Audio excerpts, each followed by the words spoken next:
Hey, it's Captain Rusty Rivers coming to you once again. Well, folks, I had to call the cops. I called the department, but they actually said, no, just go ahead and we'll send a cop out there where you're at.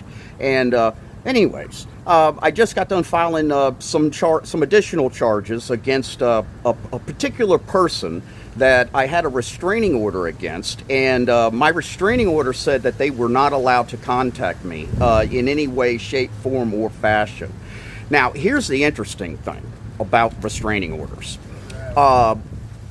If you're in a state, and the easier it is to get a restraining order, the harder it is for a police officer, to get a police officer to act on it, okay? I don't know if that makes sense. In other words, in order to get something done in states where it's easy to get a protection order, like say Florida. Florida, they just hand out protection orders like they're going out of style, okay? If your person of interest violates that particular protection order, you got to go back to the judge and get the judge to make a ruling on it. However, in states where it's hard and difficult to get a protection order, especially like say Mississippi or Alabama or something like that.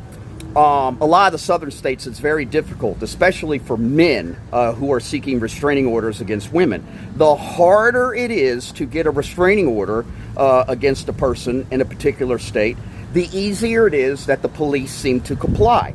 They will follow the protection order to the letter. So in other words, they can clearly look at the protection order, determine if it was broken, and you have to present the evidence at the time.